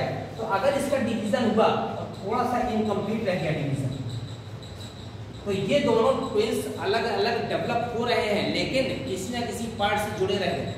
तो अक्सर जो टीवी में आता है कि दो बच्चों का ऑपरेशन हुआ, कोई बैकबोन से जुड़ा था, कोई ब्रेन से जुड़ा था, देखा है टीवी में? नहीं देखा, सुना था। ऐसे जो ट्विन्स हैं वो कहलाते हैं साइनीज ट्विन्स। साइनीज ट्विन्स हमेशा एक ही सेक्स के होंगे क्योंकि वो मोनोजाइगोटिक है, लेकिन वो नीचे से जुड़े रह गए और उस कंडीशन में कभी कभी क्या होता है, ब्रेन से जुड़े रह गए। अब उस दशा में जब ऑपरेशन होता है तो अक्सर कोई एक ही जिंदा रहता है, क्योंकि ब्रेन से जुड़े हैं। तो अगर हम बीच से काट देंगे तो दोनों का कुछ ना कुछ पार्ट डैमेज हो जाएगा। हो सकता है कि यहाँ पर मेमोरी का पार्ट हो, दोनों की मेमोरी खत्म हो जाए, इसीलिए डॉक्टर एक का पार्ट पूरा निकालते हैं, ठीक है, और एक के पार्ट को थोड़ा काट देते हैं। तो जिस काट में उसकी डेथ हो जाती है, अक्सर एक जिंदा बचता है। अगर बैकबोन से जुड़े हैं तो बड़ी समस्या है, काटने का मतलब है दोनों की डेथ, ठीक है। अगर हाथ से जुड़े हैं तो इजली ऑपरेट हो जाएगा। तो ये जो साइनीज ट्विन्स हैं ये होते मोनोजाइगोटिक ही हैं, लेकिन किसी न किसी पार्ट से जुड़े रह जाते हैं। तो ट्विन्स का मतलब है दो बच्चों का एक साथ पैदा होना।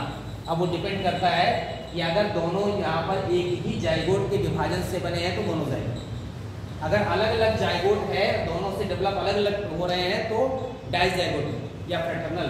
और अगर यहाँ मोनोजाइगोटिक किसी जगह पर जुड़े रह गए तो उसे क्या कहेंगे, साइनीज ट्विन्स। तो ज़्यादातर साइनीज ट्विन्स के बारे में पूछा जाता है कि ये जो जुड़वा है, जिसे मातृ इमेज कहते हैं, सिपित्र इमेज कहते हैं, उसको शायद साइनीज भी कहते हैं हिंदी में, ठीक। तो ये ट्विन्स है। तो सेक्स डिटर्मिनेशन और ट्विन्स तीनों, ये दोनों चीजें अक्सर जनरल क्वेश्चन में आती है, इसको आप नोट कर लीजिए। हाँ बेटा, और नीचे लिख दीजिएगा लिंग निर्धारण के लिए कौन कर रही है, पुरुष।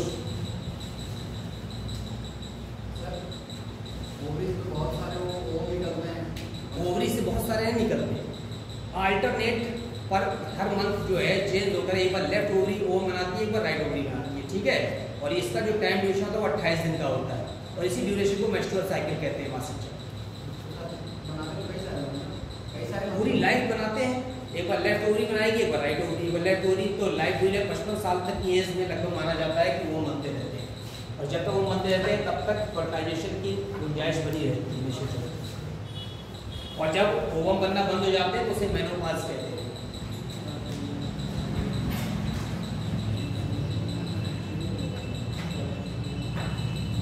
ओवम बनने की जो कंडीशन है वो लगभग 13 साल से शुरू हो जाती है। एक बार एक ही ओम बनता है, एक बार में एक ओवम बनता है, लेफ्ट ओवरी बनेगा एक बार राइट बनेगा। लेकिन यहाँ पर ये जो कंडीशन है, कभी कभी ओवरी स्टिमुलेट हो जाती है, तो लेफ्ट ओवरी ने तो बनाया, उसमें फर्टिलाइजेशन हो गया, और उसके बाद राइट ने भी बना दिया, जबकि निषेचन के बाद ओवम बनना रुक जाता है जब तक शिशु को क्या न हो जाए, जन्म। लेकिन कभी कभी दोनों ओवरी बना देती है तो यूटिलाइज हो।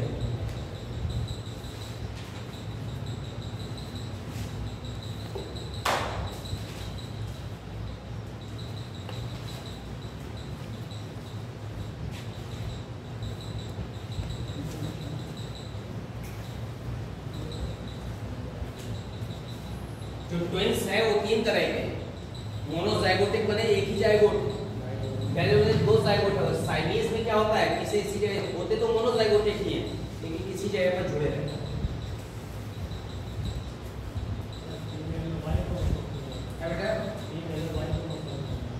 फीमेल में क्यों नहीं होता, इसलिए कि वाई क्रोमोसोम का जो कैरेक्टर है डिसाइड करने का वो मेलनेस का है, उसमें भारी आवाज है, ठीक है ना, और जो पेल्विक गर्डल है उसका चौड़ा होना और भारी होना है। इसके अलावा वाई क्रोमोसोम इनएक्टिव माना जाता है, और यहाँ पर X chromosome is more active than the Y chromosome.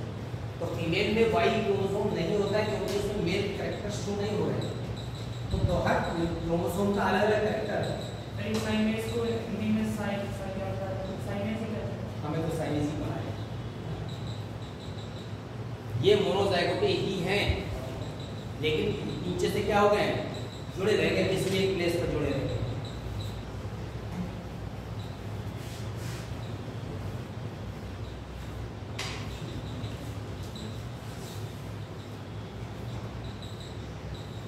Topic genetics का आ गया है, ठीक है।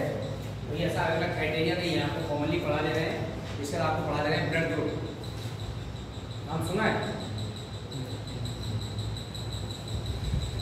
मोनोजाइगोटिक को मात्र यमज कहते हैं, मैटरनल ट्विंस। डाइजाइगोटिक को फ्रैटर्नल ट्विंस या पितृ यमज कहते हैं। और तीसरा साइमीज है।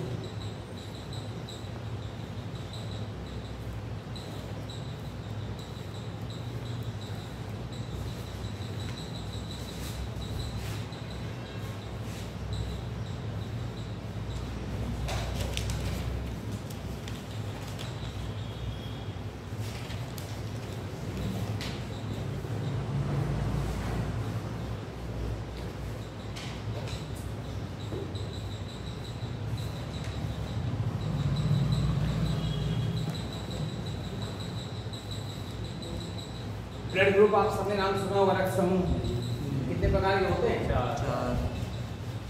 कैसे डिफरेंशिएट करते हैं? रक्त समूह की जो वंशागति है या समूह है उसको कैसे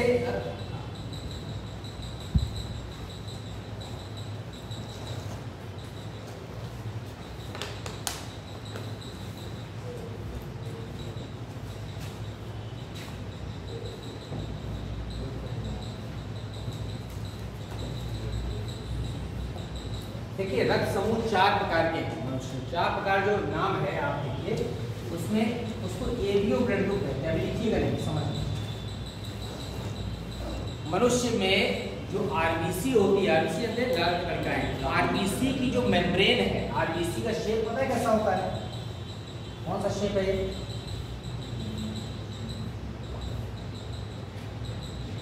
फिजिक्स तो पढ़ी है ना? अवतल लेंस का है, अवतल लेंस।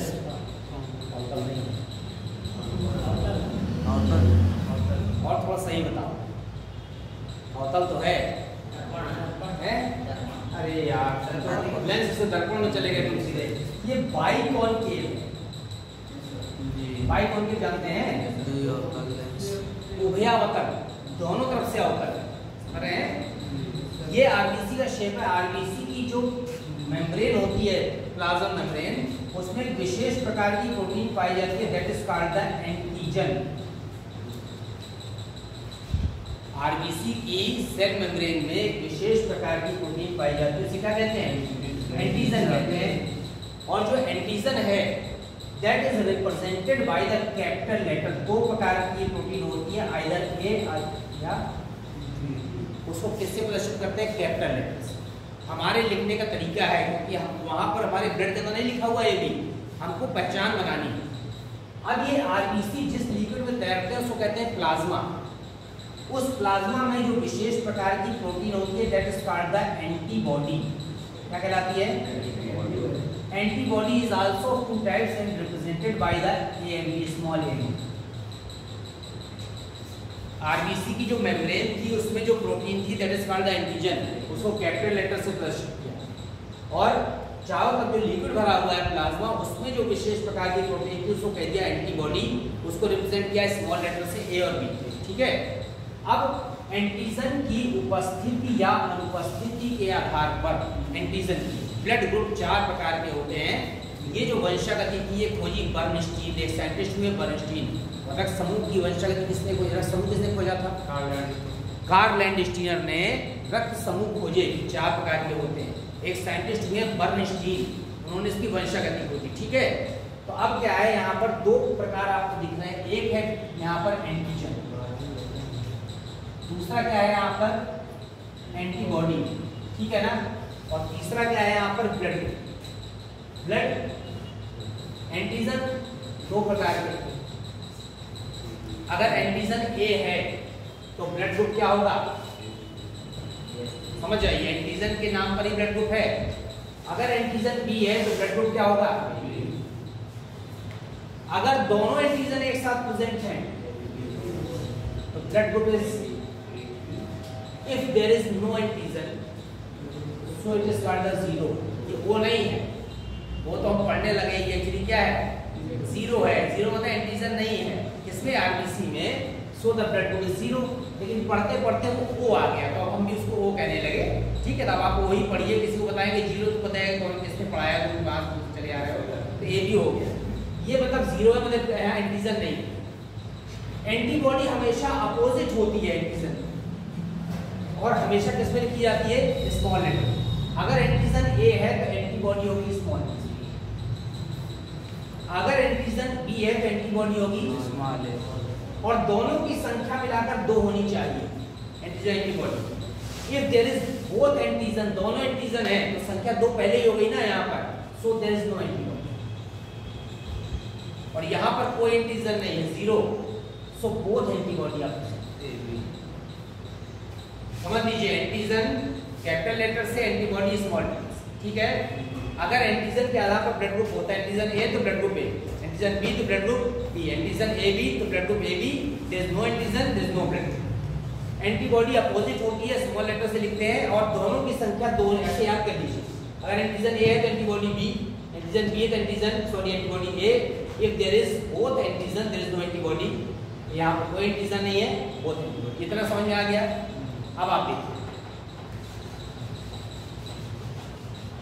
ब्लड ग्रुप हमारा जो है 4 प्रकार का हो गया, ए बी और ओ।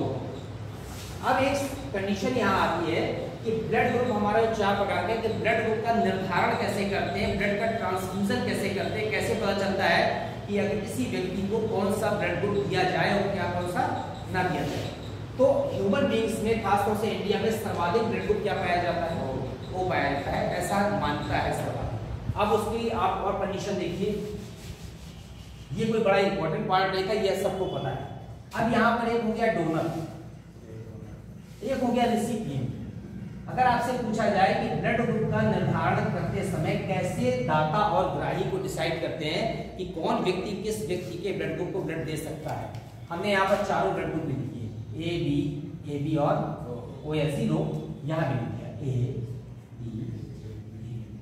अब देखिए, एक लाइन के लिए याद रखिए, दाता बने डोनर का एंटीजन, ठीक है, ग्राही की सेम प्रकृति की प्रोटीन से, दाता का एंटीजन ग्राही की सेम प्रकृति की प्रोटीन से जुड़कर ब्लड को क्लॉट कर देता, रक्त का थक्का जमा देता।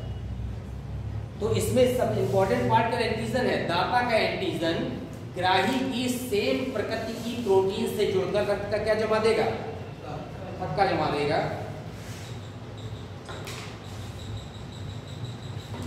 अब देखिए, ए वाले में कौन सी एंटीबॉडी है, ठीक है, इसमें कौन सी एंटीबॉडी है, अरे एंटीजन तो कैपिटल है, एंटीबॉडी स्मॉल लेटर से अपोजिट होगी ना। ए वाले का ब्लड ए को दिया जा सकता है, देयर इज नो प्रॉब्लम। क्यों, दाता का एंटीजन ग्राही की सेम प्रकृति की प्रोटीन से जुड़ेगा। सेम प्रकृति मतलब ए वाला किससे जुड़ेगा, ए से। एंटीजन ए है, अगर यहाँ पर एंटीबॉडी स्मॉल ए होती, एंटीबॉडी, तो इसका रक्त थक्का जम जाता, थक्का जम जाता। बी वाला बी को ब्लड दे सकता है, कोई समस्या नहीं। ए बी वाला ए बी को दे सकता है, कोई समस्या नहीं। ओ वाला ओ दे सकता है। अब अगर ए का रक्त बी वाले को दे दिया जाए, समझिएगा, इसमें एंटीबॉडी कौन सी है, अगर इसका रक्त हमने बी ब्लड ग्रुप को दे दिया, तो ये दाता का एंटीजन ग्राही की सेम प्रकृति की एंटीबॉडी से जुड़कर रक्त का थक्का जमा देगा। तो ए वाले का ब्लड बी को देते ही बी वाले की डेथ हो जाएगी। इसकी नहीं होगी तो खून लेके चला गया अपने घर, जिसको चढ़ा देंगे उसका ब्लड क्या कर जाएगा, कोलैप्स कर जाएगा, उसकी डेथ हो जाएगी। इसकी नहीं हो सकती। अगर बी वाले का ब्लड ए वाले को चढ़ा देंगे तो ये एंटीजन इस वाली एंटीबॉडी से जुड़कर रक्त क्या जमा देगा, डेथ हो जाएगी। ठीक है, तो इसका ना ए का बी को दे सकते ना बी का। ए बी का रक्त ए बी को तो दिया ही जा सकता है। अब ए बी में दोनों एंटीजन हैं, A B A B B. अगर इसका रक्त इसको दे दिया तो ये वाला एंटीजन है, तो यहाँ पर एंटीबॉडी स्मॉल ए नहीं, कोई बात नहीं, लेकिन ये वाला जो एंटीजन है वो इस वाली एंटीबॉडी से जुड़ जाएगा। एंटीबॉडी स्मॉल लेटर से होती है ना, हमेशा दाता का एंटीजन जुड़ता है और ग्राही क्या जुड़ती है, एंटीबॉडी। सेम प्रकार का मतलब दोनों या तो ए हो या दोनों क्या होगी हो। ये ब्लड एक्स को देंगे तो भी डेथ हो जाएगी, अगर इसको देंगे तो ये वाला एंटीजन किसमें जुड़ जाएगा, इस वाली एंटीबॉडी से। तो ए बी का रक्त ना ए को दे सकते हैं ना बी को दे सकते हैं, ठीक।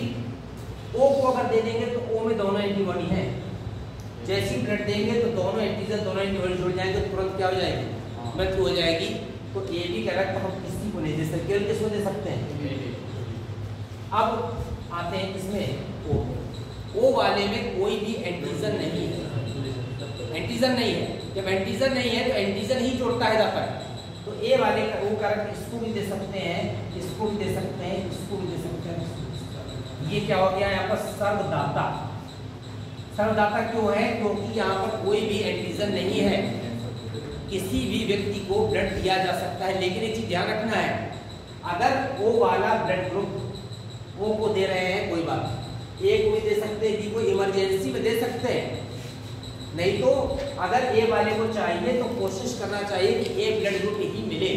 अगर नहीं मिलता है तो इमरजेंसी में आप ओ वाले का ब्लड दे सकते हैं, लेकिन अगर सेम ब्लड ग्रुप मिल रहा है तो सबसे बेस्ट। अब आप आ जाइए इसमें ए बी वाले। ए बी वाले में यहाँ पर दोनों एंटीजन हैं, एंटीजन दोनों हैं, एंटीबॉडी कोई नहीं है। तो आप ए वाले का रक्त दे दीजिए। दाता का क्या जोड़ता है, एंटीजन ग्राही किससे, एंटीबॉडी। यहाँ एंटीबॉडी है ही नहीं, ए का रक्त दे सकते हैं, बी का भी दे सकते हैं, ए बी का दे सकते हो। ये क्या हो गया, तो केवल एक लाइन याद रखिए, दाता का एंटीजन ग्राही की सेम प्रकृति की एंटीबॉडी से जुड़कर रक्त का थक्का जमा देता है। बस इस लाइन को याद रखेंगे तो आपको पता चल जाएगा कौन सर्वदाता है कौन सर्वदाता, ठीक है। और ये एंटीजन के आधार पर ब्लड ग्रुप का निर्धारण होता है।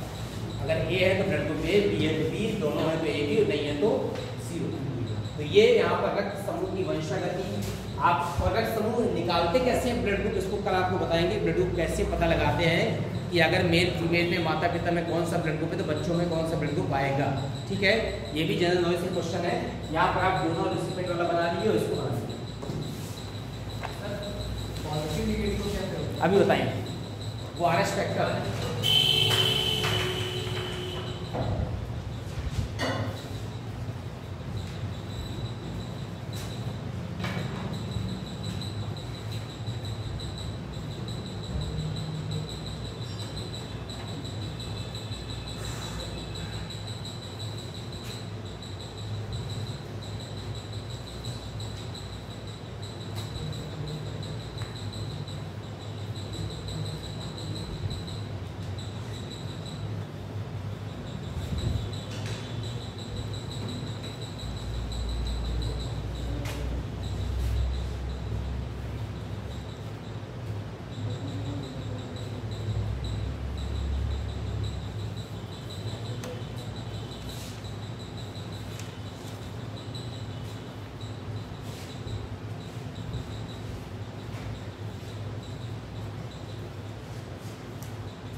हमारा जो ब्लड है उसमें जो आरबीसी होते हैं वही मेन है। जब ब्लड डोनेट करते हैं ना तो मेनली क्या देते हैं, आरबीसी। आरबीसी का जीवन काल 3 से 4 महीने होता है। 3 से 4 महीने में अगर आप किसी को ब्लड दे देते हैं तो आपके शरीर को कोई नुकसान नहीं होता है, क्योंकि वो पुरानी आरबीसी ऑटोमेटिक क्या होती रहती है, डैमेज होती रहती है पर सेकेंड। तो मिलियंस ऑफ आरबीसी हैं, तो हर आरबीसी अपने जीवन काल के बाद विखंडित होती रहती है। इसीलिए अगर आप किसी को ब्लड दे देंगे 3 से 4 महीने में एक बार, तो आपके शरीर को कोई भी नुकसान नहीं होता। सामान्य रूप से एक मान्यता है, किसी ने फोन किया कि यार ब्लड की जरूरत है तो फोन स्विच ऑफ करके घर बैठ गया, सर हमारा खून ले ले। आपका ब्लड एक बोतल अगर आपका ब्लड निकाला जा रहा है 200 ml होता है, कितना, एक बड़ी लीटर नहीं निकाल लेते हैं, बताते हैं 2 लीटर 2 बोतल ब्लड दिया है, 2 बोतल मतलब 400 ml। आपके शरीर में 5.5 से 6 लीटर ब्लड होता है सामान्य व्यक्ति के। पूरे शरीर का जो वजन होता है उसका 8% ब्लड होता है। अगर आप 60 किलो के हैं तो आपको में लगभग 5.5 लीटर क्या है, ब्लड है। किसी को जरूरत पड़ने पर अगर 2 बोतल भी दे दिया 400 ml तो क्या 10% ब्लड चला गया, 10% से भी कम, ठीक है ना। तो सामान्य रूप से ऐसा होता है हमारे इंडिया में, मतलब मेरे अंदर भी है कि जब किसी को ब्लड की जरूरत होती है तो हम लोग घबरा जाते हैं, घर वाले नहीं हमारा लड़का बचाएगा, मन न जाए कहीं लड़का खून न निकाल ले। किसी की जिंदगी बच सकती है। आपकी आरबीसी एक निश्चित जीवन काल के बाद नष्ट होती रहती है। आप किसी को ब्लड दे देंगे तो भी ठीक है, नहीं देंगे तो भी पुरानी आरबीसी नष्ट हो जाएगी और नई क्या होगी, बन रही है। इसीलिए 3-4 महीने में एक बार ब्लड डोनेट कर देने से आपके शरीर को कोई नुकसान नहीं होता है। तो जरूरत पड़ने पर ब्लड देना चाहिए ताकि दूसरे व्यक्ति को क्या मिल सके, जीवन मिल सके। तो आपकी आरबीसी ऑटोमेटिक डैमेज होती रहती है, सभी की डैमेज होती रहती है। तो आप ब्लड नहीं देंगे तो भी आपकी आरबीसी नष्ट हो जाएगी। इसीलिए ब्लड कैंप लगाए जाते हैं, डोनेशन कैंप, ताकि लोग जागरूक हों, ज़्यादा से ज़्यादा ब्लड देने का प्रयास करना चाहिए। जब आपके घर में किसी की जरूरत पड़ती है तो पूरे मोहल्ले में फ़ोन करके पूछते हैं, ठीक है ना, पूरे फ्रेंड सर्कल में कि किसी को ब्लड दे सकते हैं। जब हमारी जरूरत होती है या हमारी नंबर आता है तो हम बताए थे आज तो हम बाना में नहीं, जैसे कि पता चला किसी को खून की जरूरत है तो फोन स्विच ऑफ कर लिया। ज़्यादातर लोग यही करते हैं और फिर उस दिन नहीं निकले घर से बाहर, कहीं देख न लें कि हम यही हैं। तो आपके शरीर को कोई लॉस नहीं होता, ठीक है। इसी तरह से आप जो अपने अंग डोनेट करते हैं, खास तौर से आंखें, जो डेथ के बाद जिंदा नहीं दे देना है किसी को, तो आपके शरीर में जो आंखें आप डोनेट करते हैं तो पूरी आंख थोड़ी निकाल लेते हैं। एक सामान्य रूप से मानता है कि अरे आंखें डोनेट कर देंगे तो अगले जन्म में अंधे हो जाएंगे, तो सारी बॉडी ऐसी जल जाती है। आपके आंखों में जो आगे का पार्ट है कॉर्निया, ठीक है ना, केवल वो पार्ट लेते हैं। तो आप अगर ऑर्गन डोनेट करते हैं तो उससे किसी व्यक्ति को लाभ हो सकता है, क्योंकि मरने के बाद तो सारे ऑर्गन वैसे भी डैमेज हो जाते हैं। और जो लोग खास तौर से बहुत ड्रिंक करते हैं, ये सब करते हैं, उनके ऑर्गन वैसे ही पूरे बॉडी पार्ट्स बेकार हो जाते हैं 50-60 के बाद, तो वो देह लाइन में नहीं रह जाते हैं। इसीलिए आप ब्लड डोनेट कराने जाते हैं तो डॉक्टर सबसे पहले पूछता है, आपकी पहले फिटनेस देखते हैं। अगर आप देखा कि 40-50 साल के ऊपर का आदमी है तो पहले पूछते हैं कि कोई ड्रिंक तो नहीं करता है, कोई गांजा तो नहीं पीता है, क्योंकि ऐसे व्यक्ति को लेने के बाद जो है ब्लड, उसकी ब्लड में जो आरबीसी होती है उसकी कैपेसिटी बहुत कम होती है। हमारे शरीर में जो आरबीसी है, लाल कणिका, उसका काम क्या है? उसका काम है कि हम जो ऑक्सीजन ले रहे हैं वो फेफड़ों से ब्लड में जा रही है, और ऑक्सीजन को ले जाकर कहाँ पहुँचाना है? कोशिकाओं पर। जो आप समीकरण पढ़ते हैं, ये ग्लूकोज के विखंडन वाला, ये जो ऑक्सीजन पहुँच रही है कोशिका तक, ये कौन ले जा रहा है?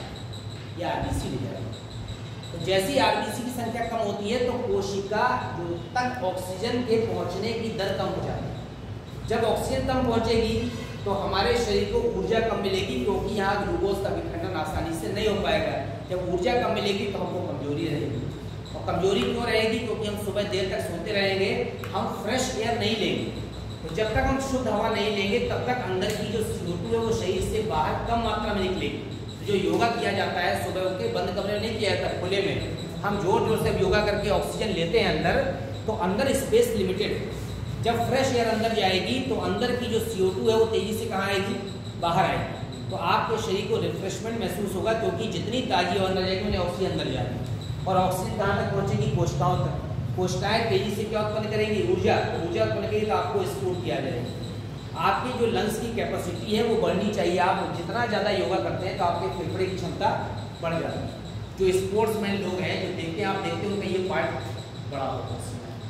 जब ज़्यादा मेहनत करते हैं तो आपके फेफड़े की क्षमता बढ़ जाती है। आपके फेफड़े में कितनी ऑक्सीजन आ सकती है?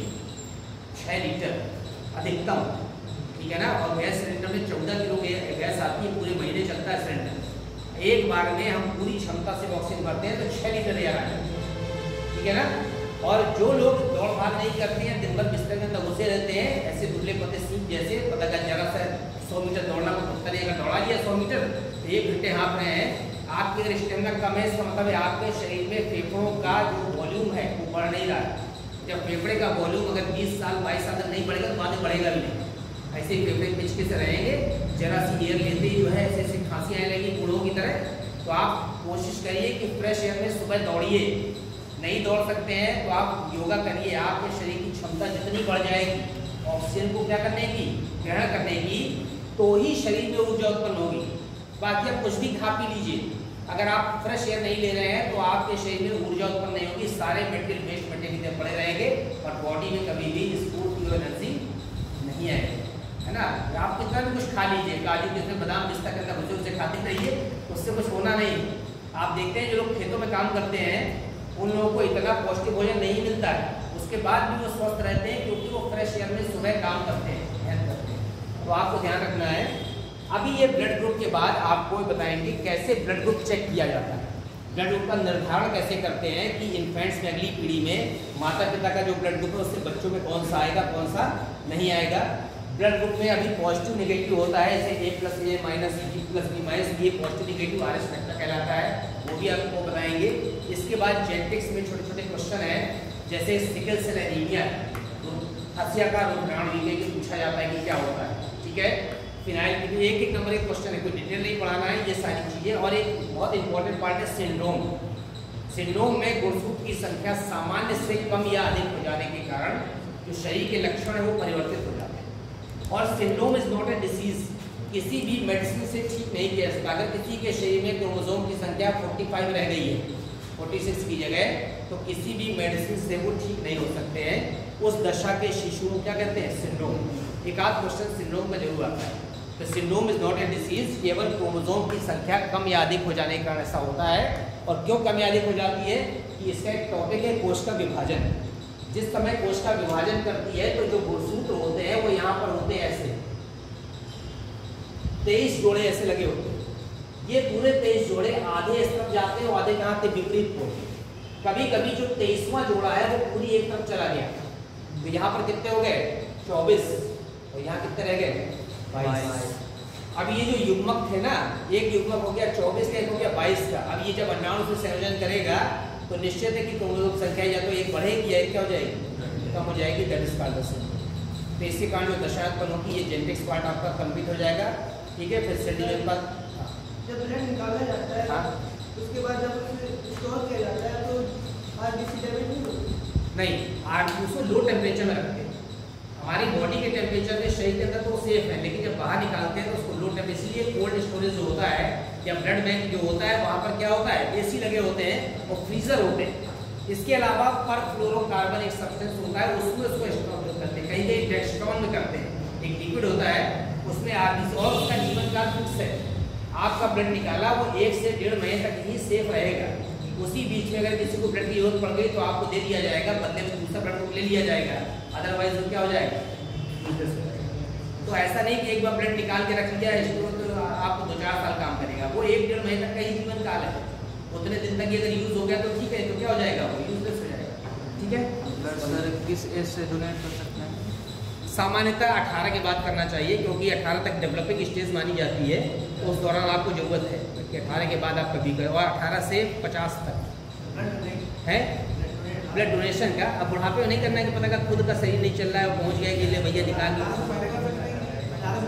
18 से पहले नहीं करना चाहिए, सामान्य जरूरत पड़ने पर करना चाहिए। कोई मर रहा है तो करना चाहिए। ऐसा नहीं कि आप हैबिचुअल पहुंच गए फोटो खिंचाने के लिए कि पेपर में आ जाएगा तो हम भी पहुंच गए 18 के पहले, डॉक्टर लेगा ही नहीं, इसको बंद करो, ठीक है।